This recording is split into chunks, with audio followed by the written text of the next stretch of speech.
antes da notícia, eu quero desejar para vocês um dia abençoado e repleto do amor de Deus e falar que o clima em Brasília começou pegando fogo. Sabe aquele turbilhão de bombas atrás de bomba caindo no colo de Lula e Moraes? É isso que eu tenho hoje para vocês. E também temos uma notícia gravíssima da justiça indo para cima de Lula, viu? Senador sendo preso. E isso é só o começo. E para vocês sentirem um pouco do que vai acontecer hoje no nosso vídeo, Bolsonaro e Braga Neto acabaram de armar uma estratégia para se livrar do suposto golpe. Duas armas poderosas que vai deixar Moraes em pânico. E Moraes, segundo informações, ficou furioso com esta notícia. E mais, senador, nome forte de peso no Congresso, acabou de ser algemado. E o motivo é inacreditável. E como Brasília não para, a batata de Lula está assando? Sim. Sabe uma bomba daquelas que vai cair no colo de Lula? É coisa gravíssima, viu? A justiça já chegou até a estipular prazo para Lula se explicar. Por aí vocês já tiram. Uma verdadeira tragédia dentro do PT. Segundo informações que eu apurei, eles estão em pânico. E mais, gente grande viu peixe graúdo pulando do barco, deixando Lula totalmente abandonado. Tudo isso e muito mais no vídeo de hoje. E todos os detalhes e destaque dessa notícia eu também vou trazer aqui para vocês. Só não esquece de curtir, compartilhar, comentar, porque eu não vou ficar dando muito spoiler para o vídeo não ficar muito longo. E já vamos começar com o vídeo que eu preparei para vocês, que já começou incendiando o dia de hoje em Brasília. Sem dizer que Lula está sendo abandonado, Alexandre de Moraes desmascarado e muito mais. Certo? Estão responsabilizando as plataformas por conteúdos sobre os quais elas não têm a menor responsabilidade, mas elas passarão a ser responsabilizadas. Você entende? Olha, aqui no Brasil já aconteceu um caso que guarda certa semelhança, que eu não me lembro mais qual foi o jornal, me desculpe aqui o espectador, porque isso me ocorreu só agora, de um jornal que publicou, se eu não me engano, uma entrevista com alguém e foi responsabilizado pelo que o entrevistador disse. Veja só a que ponto estamos chegando no Brasil. Senhores, isso é a mais absoluta loucura. Isso não é criar, não é criar. Veja, não é atualizar, criar uma atualização para o artigo 19 do Marco Civil da Internet. Isso não é assim, não, olha aqui, conteúdo pedófilo, conteúdo de abuso disso, abuso daquilo, isso a plataforma não precisa esperar notificação judicial, ordem judicial para retirar. Até aí nós estamos de acordo. Não, é mentira.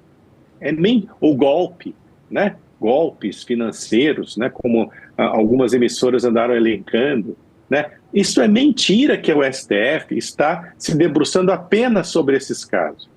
O STF está falando de conteúdos políticos. Político, certo? Está falando de conteúdos jornalísticos, com extensão para conteúdo jornalístico. Sabino, olha, eu quero ver só se haverá ainda plataforma que publique, se por acaso o jornalismo brasileiro ainda tiver coragem de fazer, uma reportagem sobre um ministro do STF, que não seja exatamente favorável ao ministro do STF. Eu ia te falar isso agora, para a gente fazer uma análise de... Vamos pular para o futuro. Como é que vai ser a vida de nós, jornalistas, a partir dessa decisão do Supremo Tribunal Federal de mudar aí o artigo 19 do Marco Civil da Internet? Como é que vai ser a nossa vida em um ano eleitoral? 2026 está batendo na porta. Como é que vai ser a nossa vida de jornalismo político? Olha aqui, na eleição de 2022, certo? O TSE mandou retirar do ar, por exemplo, reportagens que davam conta de presidiários terem preferência pelo PT. Certo? Inclusive com gravação de um chefe de facção. Né? O o TSE mandou retirar do ar posts que diziam que da simpatia do Lula pelo ditador Maduro, que é pública e notória, certo? Da simpatia do Partido dos Trabalhadores por comunistas. Então, veja, não se trata apenas de jornalismo, se trata também de manifestações de oposição, né, perfeitamente legítimas. Isso não pôde ir ao ar. Eu acho que a nossa vida como jornalista, ela está obviamente, está cada vez mais difícil, até porque, em função dos últimos acontecimentos, em função de todos os inquéritos que foram abertos de ofício pelo Supremo Tribunal Federal, certo? E se estabeleceu nas redações e nas nossas cabeças a autocensura. Então, para as plataformas, a repercussão é esta. Eles terão que contar com uma equipe de censores, não importa o nome que elas deem a essas pessoas, são censores, para evitar que reportagens, matérias de conteúdo jornalístico, né, conteúdos jornalísticos, sejam veiculados, conteúdos aqueles que possam criar problemas. E da nossa parte, nós evitaremos criar problemas para nós mesmos e para os nossos patrões. Ou seja, menos informação para o público que precisa saber o que acontece de verdade. Menos informação, menos debate, certo? Quer dizer, você querer liofilizar a liberdade de expressão é um absurdo. Olha aqui, Neila, independentemente de você ter uma visão mais restritiva ou mais liberal sobre liberdade de expressão, né? O fato é que liberdade de expressão ela pressupõe que justamente você possa manifestar-se livremente. Agora, nas sociedades em que a liberdade de expressão é mais restritiva, você pode sofrer sanções, né, em função do uso dessa liberdade, maiores ou, no caso de sociedades mais restritivas, ou menores no caso de sociedades menos restritivas. Nos Estados Unidos, certo? Calúnia, difamação e injúria são crimes menos aplicáveis à liberdade de expressão do que na Europa e mesmo no Brasil. Então, veja, é isso que eu estou querendo chamar a atenção, certo? Não existe liberdade com responsabilidade. O direito à liberdade não pressupõe nenhuma responsabilidade, certo? O que pressupõe responsabilidade é você, no uso desse direito, que esse direito não se vire contra você mesmo a fazer afirmações caluniosas e difamatórias. Quer dizer, você pode pagar um preço pelo exercício dessa liberdade, mas esse preço não está embutido no princípio dessa liberdade. Você entendeu? Quer dizer, a liberdade de expressão pressupõe que você possa mentir, que você possa caluniar, que você possa difamar, que você possa injuriar, que você possa incomodar. Agora, o preço que você vai pagar por isso está no direito penal. O limite da liberdade de expressão está no direito penal e não na essência dessa liberdade. Olhem este vídeo, prestem atenção o que está acontecendo por trás dos bastidores que vocês ainda não sabiam. Nomes grandes pulando do barco e deixando Lula abandonado? Olhem isso. A União Brasil é um tema muito importante para o Brasil.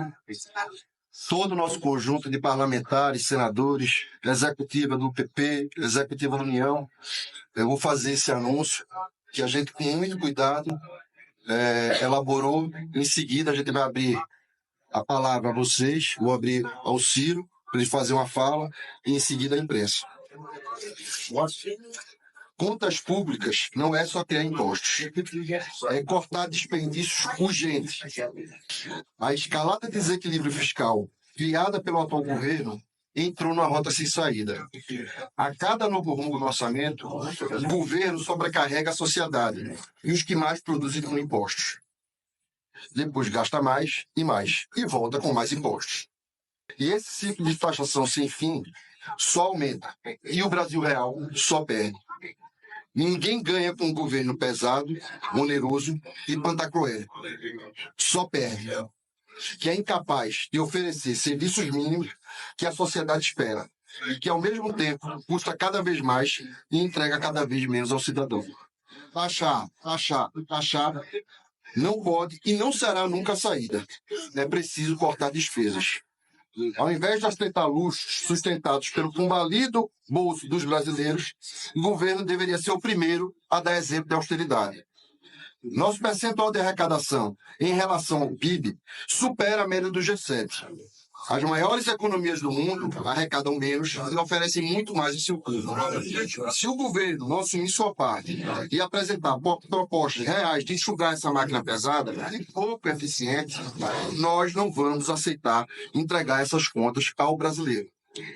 O aumento de impostos, como regra, destrói o incentivo para produzir, encarece o custo de produção, afasta investimentos e adia a criação de empregos. Imposto demais é veneno, não é remédio. É isso, gente, o Centrão pulando do barco. E agora, olhem isso. E agora, gente, olhem isso.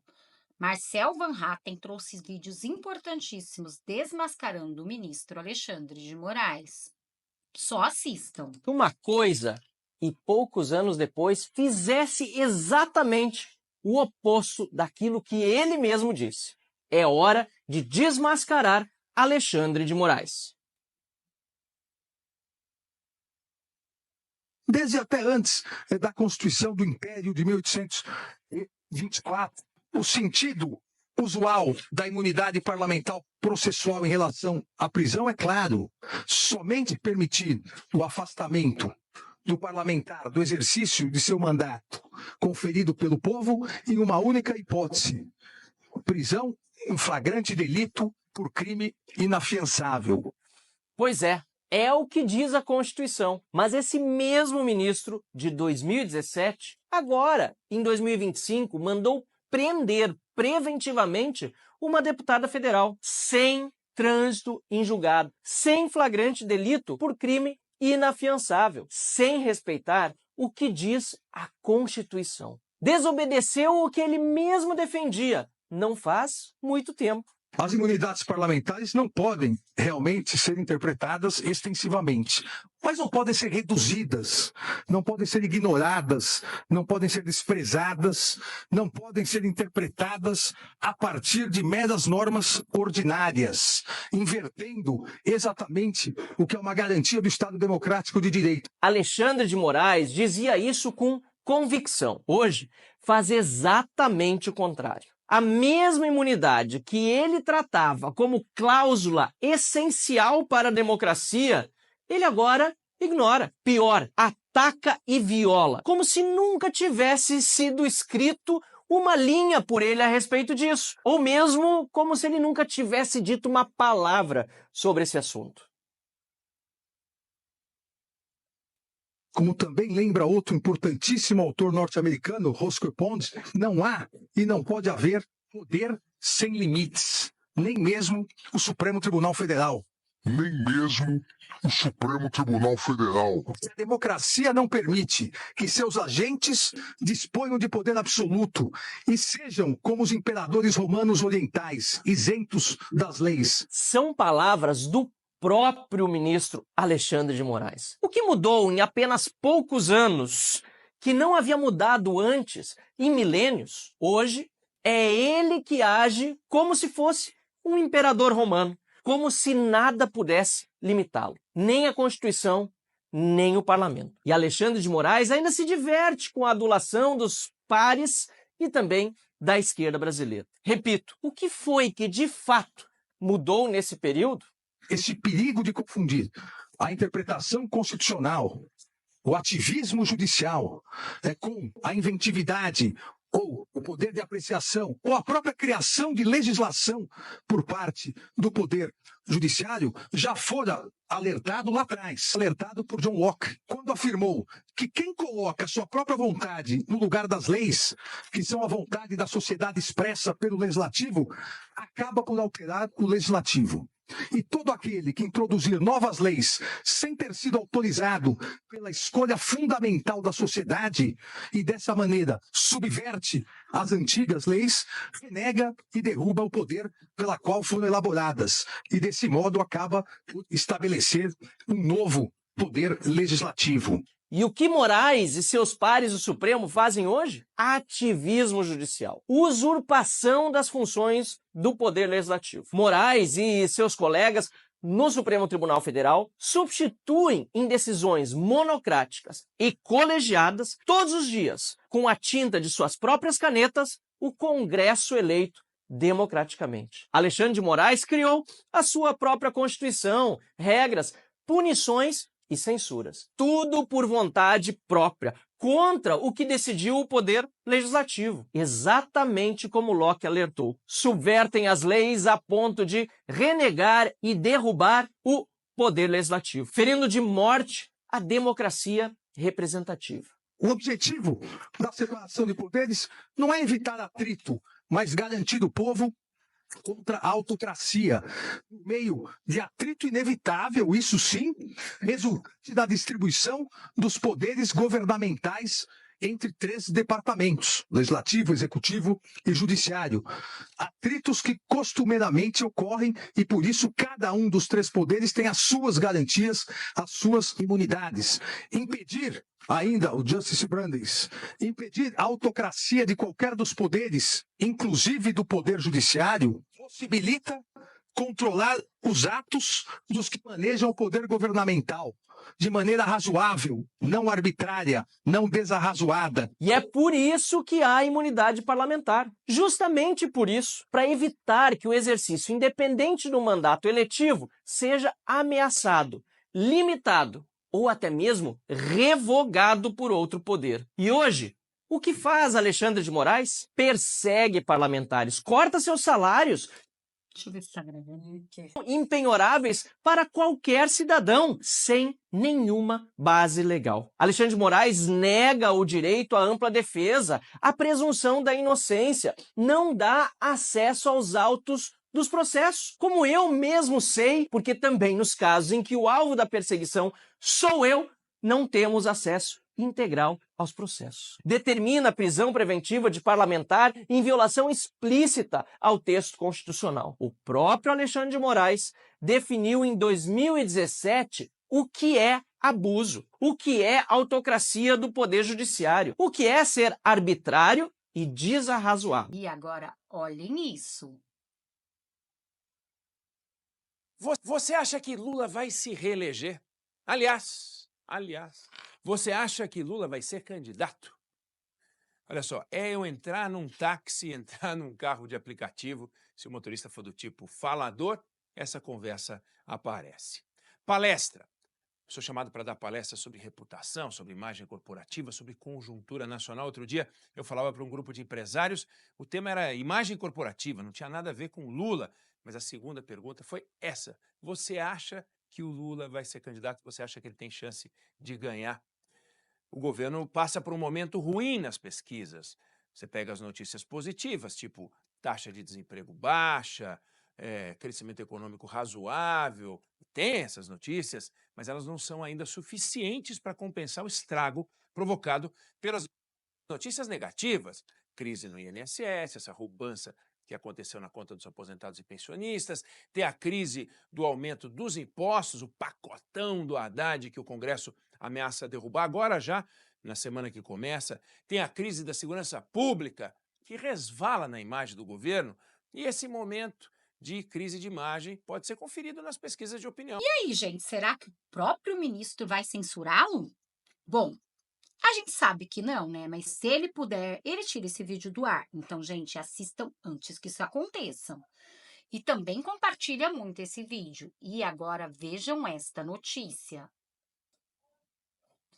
Justiça cobra União por show em jantar para Lula na França. Juiz estipulou prazo de 10 dias para explicações. O juiz Gabriel Zago de Paiva, da 16ª Vara da Justiça Federal no Distrito Federal, quer que a União explique os gastos com a apresentação da cantora Roberta Sá em um evento na França na semana passada. O magistrado deu um prazo de 10 dias para a explicação. O show acontece durante o jantar oferecido pelo presidente da França, Emmanuel Macron, ao presidente Luiz Inácio Lula da Silva, do PT. A apresentação custou 168 mil em uma contratação via Ministério da Cultura, ou seja, dinheiro público, meu e seu, do povo trabalhador que levanta cedo para pagar os luxos desses absurdos do governo. Proposta pelo deputado federal André Fernandes, do PL, a ação pede que a União se abstenha de pagar qualquer valor referente ao contrato que o Tribunal de Contas da União, TCU, e a Controladoria Geral da União, a CGU, sejam acionados para promover a auditoria na contratação. O juiz não concedeu a liminar para suspender os pagamentos. As informações são da CNN Brasil. Aspas, faz-se necessário melhor esclarecimento dos fatos para a formação do convencimento deste juízo. Desta forma, postergo a análise de pedido de tutelar de urgência após a realização do contraditório mínimo, apontou o magistrado. Mas agora vejam o que este ministro do STF fez que vai deixar vocês chocados. O Mar diz que todos no STF admiram o regime chinês. O ministro deu declarações nesta quarta-feira. Nesta quarta-feira, o ministro do STF, Gilmar Mendes, disse que todos os integrantes da corte admiram o regime chinês comandado por Xi Jinping, porém o magistrado se confundiu a citar uma frase atribuída à liderança chinesa. O ministro atribuiu a Xi Jinping a frase, aspas, não importa a cor do gato, mas que ele casse o rato, fecham aspas. Será que o rato somos nós? No entanto, o presidente do STF, o ministro Luiz Roberto Barroso, corrigiu Gilmar Mendes e apontou que a frase é de Deng Xiaoping, um líder chinês que governou o país durante os anos 80. Comentários foram feitos durante o julgamento que analisa a responsabilidade das plataformas digitais por conteúdos publicados por usuários. As informações são do Poder 360. Gente, eles querem acabar de vez com o nosso Brasil. A gente sabe como que é na China, gente. Não pode falar isso do governo. Já tem a polícia na sua porta, eles são monitorados o tempo todo. É isso que eles querem para todos nós, o povo brasileiro, ainda diz que estamos vivendo uma democracia. É por isso que eles querem tanto nos calar, gente. Eles querem acabar com as redes sociais para que vocês não saibam a verdade. E agora, gente, olhem esta notícia que vai cair como uma bomba no colo de Lula, viu? Mais uma para ele. André Mendonça requisita informações sobre fraude no INSS. Além de ao intuito, o ministro pediu esclarecimentos à Polícia Federal e aos órgãos de controle sobre descontos suspeitos em benefícios. E agora vejam esta prisão que aconteceu e deixou muita gente chocada. Senador democrata é retirado à força de coletiva no governo em Los Angeles. É isso mesmo. O vídeo mostra a ação dos agentes de segurança.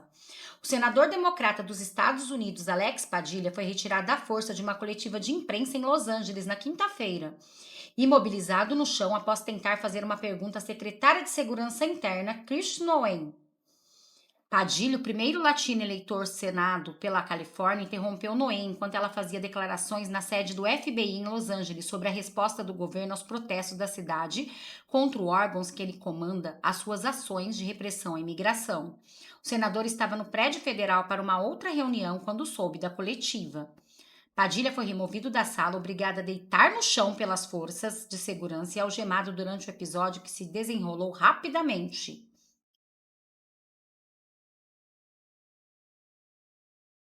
E Padilha disse, aspas, eu estava lá pacificamente em suas primeiras declarações públicas logo após o ocorrido.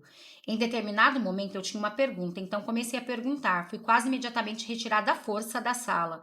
Fui jogado no chão e algemado. Não fui preso, não fui detido. Ele acrescentou: se assim que este governo responde a um senador com uma pergunta, se assim que o Departamento de Segurança Interna trata um senador, dá para imaginar o que estão fazendo com trabalhadores rurais, cozinheiros, diaristas aqui em Los Angeles, na Califórnia e em todo o país. Christian Owen afirmou que o Serviço Secreto dos Estados Unidos achou que ele fosse um agressor e agentes agiram de forma apropriada. E agora, olhem isso. Bolsonaro e Braga Neto apostam em 2 armas para reviravolta no STF. A defesa de Jair Bolsonaro e de Braga Neto aposta em pelo menos 2 armas para tentar conseguir reviravolta no inquérito do golpe, que se encaminha para a fase final do STF.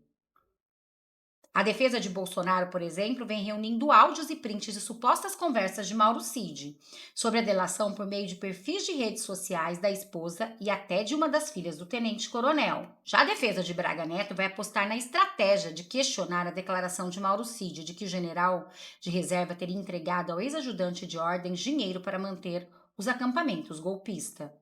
Advogado de Braga Neto, José Luiz de Oliveira Lima Juca, pretende pedir, por exemplo, imagens das câmaras do Palácio do Planalto, local onde o general teria recebido dinheiro, segundo Mauro Cid. Gente, estrategistas defesas, tanto de Braga Neto quanto de Bolsonaro, prometem acabar de vez com essa farsa do suposto golpe.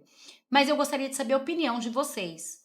O que vocês acham que vai desenrolar no acontecer da história? Deixe aqui nos comentários. Bom, gente, eu vou ficando por aqui para o vídeo não ficar muito longo. Só não esquece de curtir, compartilhar, comentar, deixar o seu like e se inscrever no canal. Também deixe aqui o seu nome, de qual cidade vocês estão falando, para a gente se conhecer um pouco melhor. Para quem não me conhece, eu me chamo Renata e moro no interior de São Paulo, Taubaté.